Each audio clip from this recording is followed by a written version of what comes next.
Hello everyone, today we'll be seeing how fast Suicune can beat Pokemon Heartgold in a solo run challenge. Let's get straight into the video.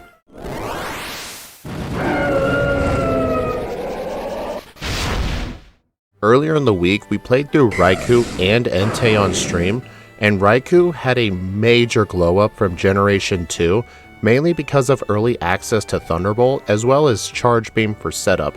Entei though, yeah, you're going to want to check out that stream. Today though, we'll be playing with Suicune, and I think Suicune may end up being the best of the three, just because Water offensively is a very good typing, and in the original Gen 2 game, Suicune ended up being the best compared to the other two. But will it still hold up? We'll need to see about that. But first, let's go over the stats. And I do want to mention, I have a new UI for the stats, level up, and TMHM learn set, mainly from the Scott's Thoughts solo deck software, which is a very neat piece of software. It pulls all the information from Bulbapedia and makes it into a very readable font. But anyway, we have 100 HP, 75 attack, 115 defense and special defense, 90 special attack, and 85 speed. Sadly, this is the defensive bulkier of the three. Raikou had far better special attack, and Entei had way better physical attack. But who knows, maybe the extra bulk will help Suicune out. And just like all the other beasts, we are in the slow level up group. If we also take a look at our Heartgold Soul Silver level up set, we start with Bite and Leer, and we get Bubble Beam at level 8. That is actually insane. In Crystal, fun fact, they gave it to you at level 11, and in Gold and Silver, it didn't learn Bubble Beam by level up. So that's going to be an even bigger upgrade. And we also get Rain Dance if we need extra damage with Bubble Beam. And then we also get Gust, Aurora Beam, Mist, Mirror Coat, Ice Fang, Tailwind, Extra Sensory, Hydro Pump, Calm Mind, and Blizzard. Sadly, Aurora Beam isn't really going to be used at all, just because we can get the TM for Ice Beam from the Voltorb Flip Game Corner in Goldenrod City. And it's just so unfortunate that even though all the Johto Beasts get the Calm Mind move by level up and by TM, the TM is only obtainable at the Battle Frontier, which is in the post-game and costs BP, or you have to get to level 78 in the slow level up group. So yeah, that's going to stink, but unlike Raikou, we're not going to have access to Charge Beam. But speaking of Charge Beam, what TMs do we have access to? If we take a quick look at our TM set, we get Water Pulse, Calm Mind, which is unobtainable, Hidden Power, and for this playthrough we're running Hidden Power Electric, Ice Beam, Blizzard, Iron Tail, Return, Dig, Shadow Ball, Facade, Secret Power, Giga Impact, Avalanche, Natural Gift, and then Cut, Surf, Whirlpool, Rock Smash, Waterfall, and Rock Climb. Dude, this thing gets almost every HM in the game, that's kinda nuts. But in terms of special coverage, we're just gonna have to rely on water and ice moves, and at least we get Shadow Ball as well. So looking into the early game, we're definitely gonna wanna get Bubble Beam as soon as possible, so I'm gonna be fighting pretty much any wild Pokemon I come across for experience, and the rival fight will not be an issue today because the rival always has the Cyndaquil line in my runs. So yeah, that's just one advantage that Suicune has. But no matter who I face, it's going to be relatively easy. I mean, even if it was Bayleaf, we have Bubble Beam, so it would still do decent damage. And also on Route 29, after naming the rival Ike after Ike the Killer, I end up doing something different in these Heartgold runs that I'm going to be doing from now on. I'm not going to be using Kenya the Spearow for Fly. You may be wondering why I wouldn't do that. Because throughout the run, there are multiple different spots I need to deposit all of my HM users, mainly to avoid double battles. And the problem is, the Spearow has Mail, which is very annoying to unequip. It doesn't take that long, but there have been plenty of times where I'd be at the PC and it's like, hey, you need to deposit the Mail first. And it's just a giant waste of time. Plus, what you can do is, if you have a different Fly user, you could pick up Kenya anyway, and actually give it to the guy on Route 31, and you can get the TM for Rest from that guy, saving you 6,000 coins from the game corner. And it's not really that hard to catch a Fly user. It could be a Pidgey or a Hoot Hoot, and they have a catch rate of 255, so if I'm in the early game, if I just use one weak move that they're not weak to, I can easily get a guaranteed catch on it, so it's really not that long anyway. So I'm going to be doing this in Heartgold from now on. And now as soon as I get into Violet City, I get to go into the Sprout Tower, knock out all the Bellsprouts with Bite, then at level 8 we'll get access to Bubble Beam. this move will be more than enough for Falkner, so I'll just wrap up the tower, go into Falkner's gym, and take on the first gym leader.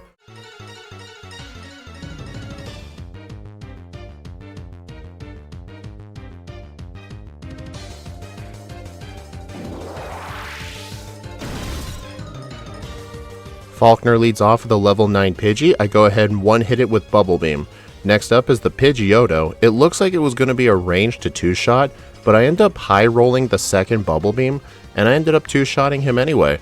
So yeah, that was pretty useful. As we head through Route 32 and head our way to the Union Cave, I want to mention our Nature ability and our hidden power typing yet again. Our Nature is going to be modest for extra special attack and less physical attack. I was torn between this or a Speed Nature, because throughout this entire run, I will be focusing on Speed EVs for Red, but to be honest, our special attack is not that great. We need all the special attack we can get. And for our ability, it's just Pressure. It's the only ability Suicune can get until Generation 5, where it gets Water Absorb as a hidden ability. And our hidden power typing is Hidden Power Electric. The main problem water types have is coverage against other water types, so Hidden Power Electric for them ends up usually being the default unless we need something completely different. And as soon as we get to the entrance of Union Cave, I can actually go into this Pokemon Center right here, talk to this bald guy, and get 2 Lure Balls for free. And then that way I can go into the Union Cave and catch either a Geodude or a Sandshrew for Strength and Rock Climb, as well as Rock Smash. And then when I catch one, I can go outside here, smash this rock, and get the Shell Bell. And then at this center, I can actually go ahead and deposit all my HM users. I would have to deposit them before entering Bugsy's gym anyway to avoid a double battle. You may wonder if it's really worth doing this sometimes. I think for this specific double battle, yes, because I would need to go to a center and deposit the egg anyway. So I think it's just killing 2 birds with 1 stone. And with the Shell Bell obtained, I just fight a bunch of the trainers in here for experience, and as soon as I enter Azalea Town, before going into the Slowpoke Well, you can actually talk to this pile of firewood outside the charcoal house, and actually find the full heal. In Generation 2, this was behind the Slowpoke Well, so it's really good to know where this item actually is. I'll remember this for future runs. Then I can clear out the Slowpoke Well, and then go take on the second gym leader, Bugsy.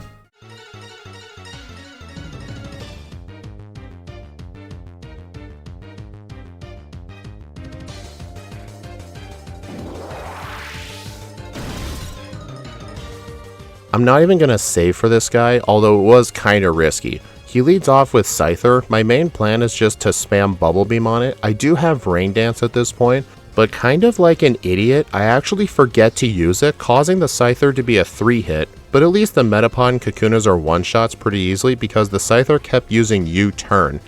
But thankfully I first tried Bugsy, and then as soon as I defeat Bugsy, I gotta re-withdraw my HM users back, except for the egg of course. Then I can easily take on the rival. Then I can head through the Ilex Forest. I'm going to be skipping Headbutt because we really don't need Headbutt today.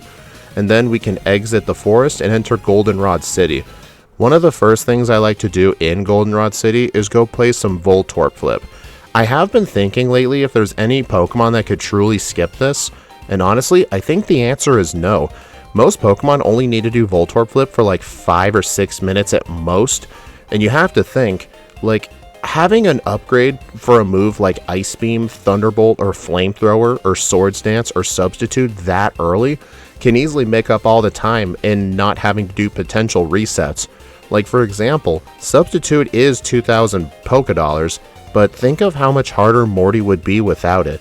Because here's the thing, his Gengar's pretty fast, he will survive hits, and depending on your Pokemon, if you don't have access to a great damaging move like Surf or Ice Beam, and you don't have Substitute to block the moves, the fight becomes a lot harder, causing you to do more training, and throughout the whole mid to late game, you'll lose access to a very powerful move throughout it. So instead of one-shotting something with Ice Beam, you'd have to 3-shot it with Headbutt.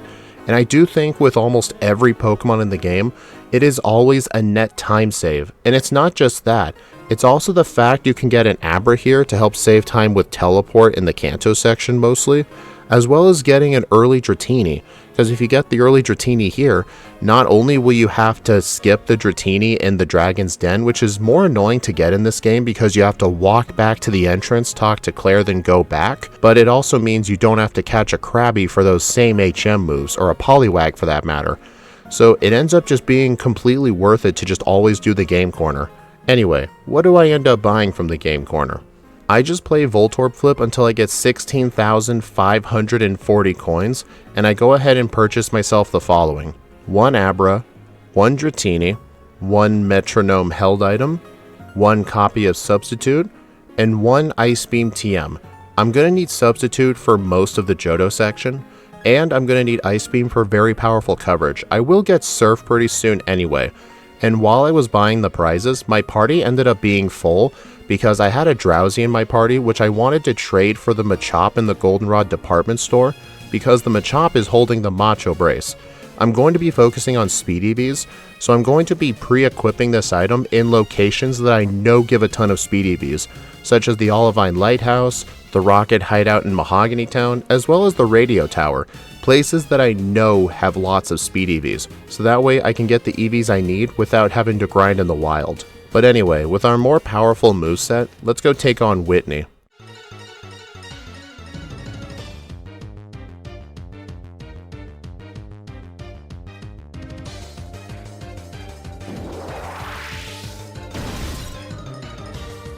Whitney leads off with Clefairy. I use a Substitute in case it pulls any shenanigans with Metronome, but thankfully it doesn't today.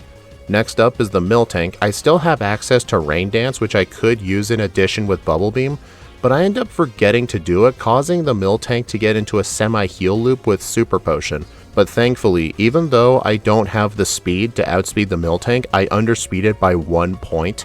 I have enough bulk to withstand the stomps, and I can easily 3-shot or Miltank either way. I really should have used Rain Dance on it though, it would have made the fight a bit more efficient. And now with Whitney defeated, I can go ahead and get the Squirt Bottle, and before fighting all of the trainers north of Goldenrod, this is the first spot I equip the Macho Brace. Almost everything here gives speed and special attack EVs, which I need both of those, so I can easily get a ton of EVs really quick. And inside of the National Park little building right here, I'm going to deposit everything except Kenya the Spearow. I'll be trading this in for the TM for rest. And if you're wondering if I'm going to have the Spearow in my party for the double battle before Ecruteak, the two beauties with Clefable and Wigglytuff each, no worries, because as soon as I make the Sudowoodo run away, I can just head straight to the right to Violet City, exchange the Kenya for the rest TM, then I can go back and only have one Pokemon in my party to make this fight a lot easier. And if you want to know why you really want to avoid this fight being a double battle, these Clefable and Wigglytuff have Sing, Disable, Encore. You really do not want them potentially screwing you up. Granted, Substitute can block most of it, but you still don't want to risk it. And this is one of the benefits of catching a different fly user instead. Even if you don't find a Pidgey or a Hoothoot, there's a million Zubat living in the Union Cave. You're essentially guaranteed to encounter a fly user, and it's a very easy catch. And now, since we are finally in Ecruteak, we're about to receive a major moveset upgrade. I'm going to head into the Dance Theater, defeat a singular Rocket Grunt with a Coughing, and my reward for defeating this weakling is probably the most powerful water move in the entire game, Surf. This move is 95 base power compared to Bubble Beam's 65 power, so having Surf and Ice Beam is going to completely destroy a ton of fights. And this Pokemon's moveset is so simplified and streamlined. Normally with most Pokemon I buy multiple substitute TMs to help with moveset flexibility. I only bought one today. We really do not need to unlearn it. This thing's moveset is very straightforward. And with this powerful moveset, I can completely destroy the rival fight, as well as destroy the Morty fight. I'm not going to play an intro for him. Morty is kind of a joke in this game with access to substitute. He's such a joke. In my new tier list, I actually created a Morty tier. I have him right above the Janine tier. And with Morty defeated, before heading to Olivine City, I'm actually going to head east towards Mahogany Town and into the Lake of Rage. I'm going to be getting the TM for Hidden Power Electric. I'm going to need this move for Chuck mainly. And if you were wondering why I couldn't get this move before Morty, in the Heartgold Soul Silver remakes, his house is surrounded by water because the lake is overflooded, so you actually need to have Morty's badge to get Hidden Power. But it's not that big of a deal. As soon as I get the Hidden Power TM, I teach it in the place of Bubble Beam. I originally kept Surf and Bubble Beam for PowerPoint reasons, but it's not that big of a deal anyway. And yeah, this is the point in the run where Suicune is going to absolutely destroy. Inside the Olivine Lighthouse, I do hold the Macho Brace for a decent chunk of it because there is a huge abundance of speed EVs. The Poliwag and Poliwhirl give speed, the Spearow and the Fearow and the Pidgey and the Pidgeotto all give speed. It's a very good place to get speed EVs, and by the time I defeat the last trainer in the tower, I have 89 speed EVs. I gained almost 30 stat points just from the tower alone. But I'm gonna unequip it right now because the trainers in the water mainly contain special attack and special defense. I really do not want special defense, so I'm just gonna keep that item unequipped. And when I get to Chuck, I tried to have Substitute up for the Poliwrath, but he kept breaking my Substitute, and instead of going for a move like Hypnosis, he would just go for Body Slam and Focus Punch, so he really threw the fight there. And now Chuck's defeated, we get the HM for Fly. I'm going to head back to Mahogany Town and clear out the Rocket Hideout. This is the other spot I'm going to hold the Macho Brace for a bunch of speed EVs. I have a total of 116 speed EVs by the time I finish. You may be wondering how many speed EVs I need. Well, you see, at level 78, which is the level I plan to fight Red at mainly for Calm Mind, I need 164 speed EVs to outspeed the Pikachu by 1. So I still have a little ways to go, and you can only use Carbos for the first 100 EVs, so I'm going to need to continue using the Macho Brace for specific parts. But thankfully Bryce's gym is not one of them. Hidden Power Electric and Surf just completely destroy this guy, and I can use Surf to destroy Jasmine as well. And I also should mention, south of Ecruteak, I actually did get the magnet since I played this game on a Sunday. I don't want return, I just want the magnet. This boosts the power of Hidden Power Electric by 20%. And also with Jasmine defeated, I get the dreaded phone call saying that Team Rocket has taken over the tower and I'm the only one who can put a stop to it. But before I do that, I pick up a few rare candies. I pick up a candy in Violet, the PP up that's also here, as well as the rare candy in the Ruins of Alph. I couldn't get this candy earlier because I didn't have my Rock Smash user in my party at the time. I'm just getting these now because I also want the PP up to use on Surf. Surf only has 15 power points, so if I can avoid more center heals, the better. I can then fly to Goldenrod, head south, get a rare candy, and then head into the department store and buy some vitamins really quick. And today's vitamin of the day is calcium. We can't use any Carbos because we're maxed out. I just buy 4 calcium and leave it at that. I could buy more vitamins, but I don't want to reach the EV threshold too soon. And also, during the Radio Tower section, I have the Macho Brace here as well. I actually fight a trainer I usually avoid, a Rocket Grunt with 5 Rattata. Yeah, this guy essentially will give you an entire Carbos worth of EVs with the Macho Brace.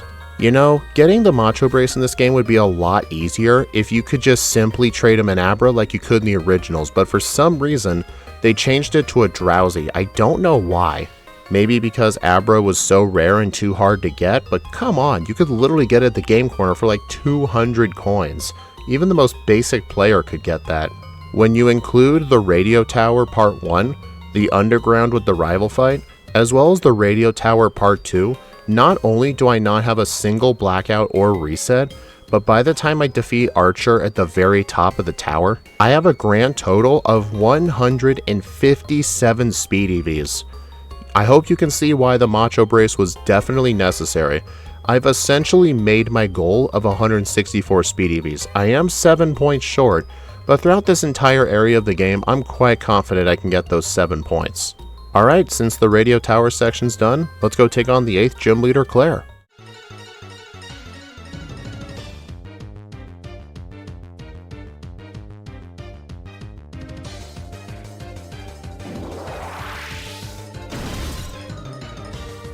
Claire leads off with Gyarados, Hidden Power Electric for the one-shot. Next up is the Dragonair. I go ahead and use a substitute to block Thunder Wave, and just sweep with Ice Beam. I have the Metronome equipped to slowly make it more powerful in preparation for the Kingdra. It ended up being worth it too. because I just keep using the move. The first Ice Beam only does less than half, and kind of like an idiot, I use Surf to try and avoid the heal. I should have kept spamming Ice Beam. It was slowly building in power, so yeah, that was kind of a bad play. But either way though, I defeat Claire and get my final gym badge. However though, we cannot head to the league yet because in Heartgold version, you have to take on the Kimono Girls and go up the Bell Tower and run away from Ho-Oh. But thankfully, I got the Choice Specs held item at the Lake of Rage, and the Choice Specs is most useful for the Kimono Girl fights because you have to fight all 5 of them in a row in between without heals, so setup moves aren't really good here, but giving yourself Choice Specs and just locking yourself into one move when they each only have one Pokemon is actually a relatively good strat. And then as soon as I defeat the Kimono Girls, I climb up the tower, get a rare candy along the way, run away from the Ho-Oh like a little bitch, and then I can make my way towards the league. There are still a few other rare candies I get, such as the one in Mount Mortar up the waterfall, as well as the rare candy in the bottom right Whirl Island. And also there's the one in Kanto too. I pretty much always get that candy no matter what. And then right before I get up to Victory Road, I do fight some of the trainers here. Some of the trainers here are actually very good for experience yields. It's quite nice. Plus the final 3 ace trainers here, if you're ever playing with a physical attacker, they give a lot of attack EVs, so if you need the Macho Brace, that's a good spot for attack EVs. The rival goes down very easily, and then I can enter the Pokemon League. I heal up at the center, buy some full restores, and now we need to go take on the final 5 trainers. Let's do this shit.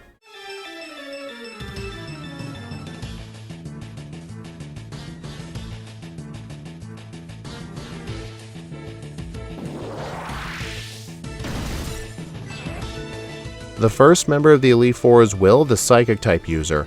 With access to Surf, Ice Beam, Substitute, and Hidden Power Electric, I have super effective coverage for his entire team, and there's not really a point in setting anything up, except maybe a Substitute if I want to block Confuse Ray. But this fight goes pretty easy, and I still have near full health by the end of it. Next up is the Poison-type Elite Four member, Koga.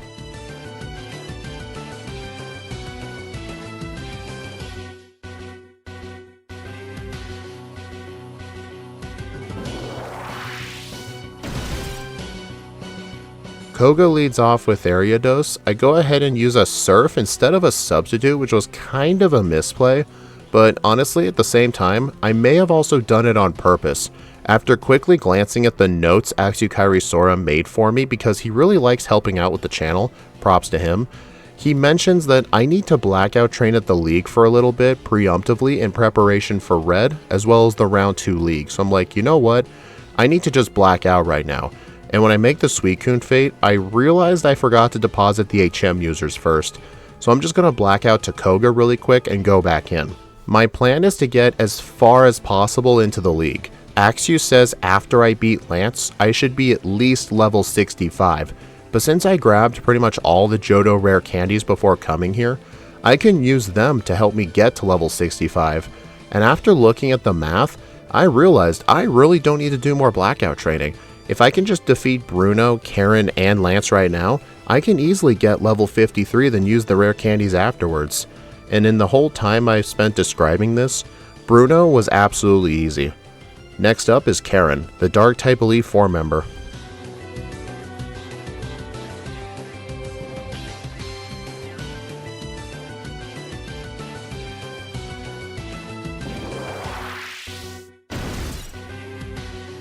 Karen leads off with her Umbreon. She really received a downgrade in this game because instead of her Umbreon having Sand Attack, it just has Double Team. But honestly, even if it did keep Sand Attack, I would have had Substitute anyway. So I guess in some ways, Double Team is kind of an upgrade. I mean, if you ban Substitute, then this is kind of a downgrade. But as soon as her Umbreon is taken down, her Vileplume, Murkrow, Gengar, and Houndoom are all very easy as well. And then we can go take on the champion of Johto, Lance.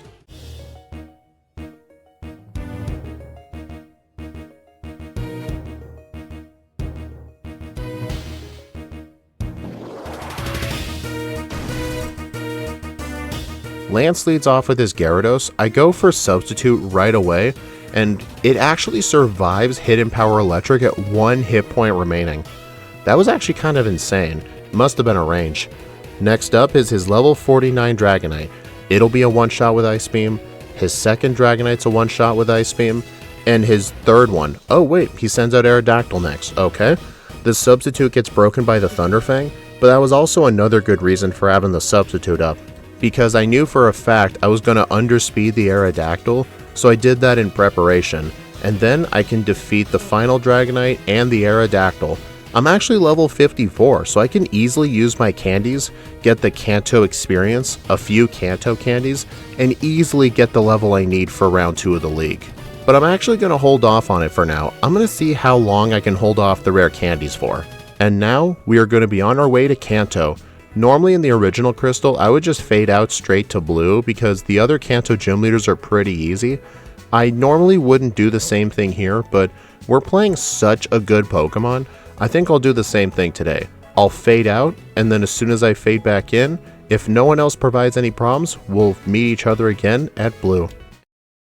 And Suicune had 0 problems. I had no blackouts and no resets during the first 7 Kanto gym leaders. I actually used all of my rare candies as soon as I got to level 55 to get to level 69, and by the time I challenged blue, I'm level 73. Hopefully this is a good enough level for blue. Let's go take him on.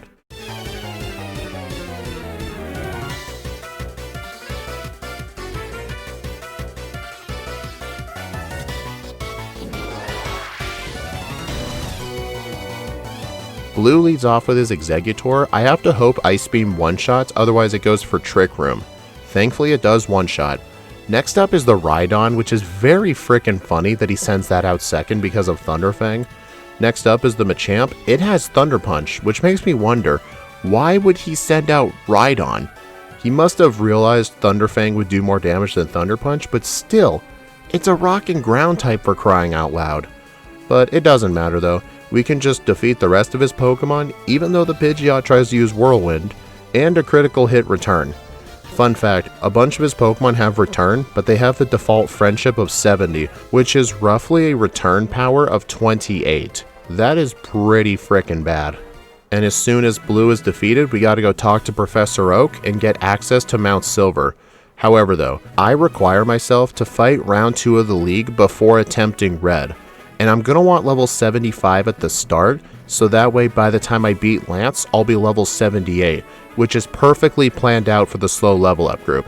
I head back to Blackthorn City first, I delete Surf off the moveset, and use one heart scale that I got from Vermilion City. You have to talk to the side of one of the boats by the pier in order to find it. I will actually reteach Extrasensory. I will need this move for round 2 Koga. And I will teach the TM for Shadow Ball in the place of Ice Beam for round 2 Will. I will reteach Surf over Shadow Ball after I beat Will. But if I put on the choice specs and use Shadow Ball, it does take care of his whole team pretty dang easily. And while Will went pretty easily, Koga actually did not. I have Surf on my moveset again with the leftovers. I have to spam Extrasensory the entire time, but I end up doing a massive misplay on the Swalot. Instead of going for Extrasensory, I ended up just spamming Surf as it was able to set up its special defense to +6 with Amnesia. It was at the point where it would just keep spamming Pain Split in order to heal itself, and thing was just getting so bad, I ended up just accepting my very first reset into the run on round 2 Koga. Thankfully I saved before him. On the second attempt though, it went a lot better.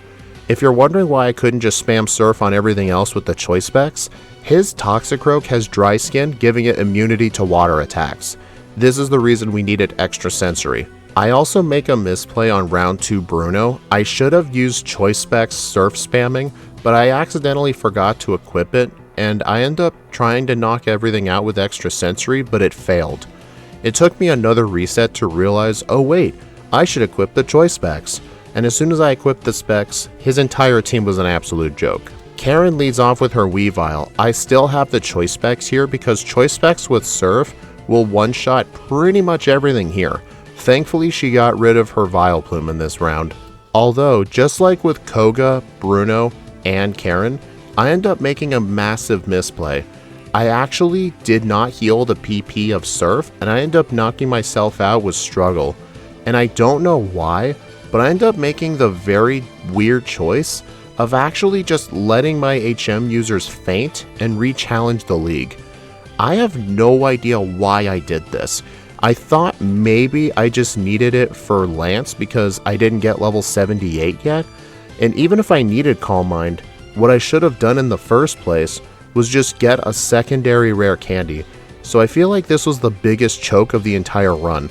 I was trying so hard to get Suicune into the S tier of my tier list, which for my thresholds requires sub 2 hours, but sadly we won't be getting S tier today. I mean, even if we didn't get S tier, the red fight will have its own problems, but as soon as I get into the Lance fight at level 78 with Calm Mind, the whole fight ends up being very easy. Looking back at it, I do not think Calm Mind was necessary. I think I massively overreacted, but at the same time, maybe I didn't overreact because I did realize I forgot to purchase the Blizzard TM or pick up the Ice Beam TM in the Seafoam Islands. I need an Ice type move for Lance, obviously. So yeah, I screwed up in so many ways. I finally make it to the round 2 Lance fight, and unfortunately, I end up having some bad Blizzard luck, and I was on the final Pokemon Altaria while paralyzed, and it was able to set up 6 double teams, and then eventually a Perish Song, and I'm like, yeah, I just straight up lost here. So I have to reset and do Lance again in order to win. Alrighty, time to fight Red. I'm going into the Red fight with the following moveset: Surf, Substitute, Calm Mind, and Rest with leftovers at level 81. Definitely a little over leveled here, but we're gonna go approach Red on a day with Diamond Dust so there's no hail, and we can go take on the final fight.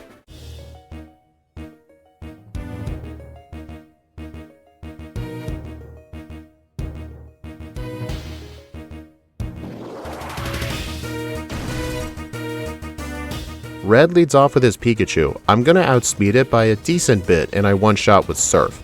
Next up is the Venusaur. I use a substitute hoping it uses Sleep Powder. Thankfully it does. I used this opportunity to set up some Calm Minds, and I was very surprised by this. A Giga Drain at +1 special defense does not break the substitute. I was honestly kinda surprised by that.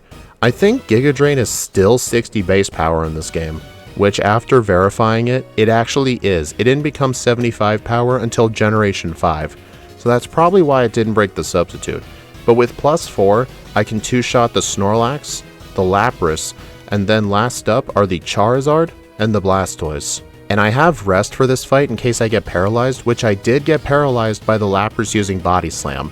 But I first try the Red fight and clock in, with a real time of 2 hours, 6 minutes, and 27 seconds, with 4 resets, 2 blackouts at level 81, with a game time of 7 hours and 35 minutes. Sadly, because of my massive misplays and unfortunate luck in the round 2 league, I was not able to get Suicune an S tier performance, but to be honest, I think even if I did give it the S tier performance, I think Raikou still would have performed better. Because if we take a look at the tier list right here, Raikou is all the way at the bottom of the S tier with a time of 159, and Suicune has a time of 2 hours, 6 minutes, 27 seconds. It underperformed Gallade and Magnezone. To be honest, even if I didn't have those screw-ups in the league, I still had some bad luck. I mean, the one reset at Koga was definitely a misplay, the one at Bruno was a misplay, the one at Karen was also a misplay, but I'd say the Lance fight was actual bad luck.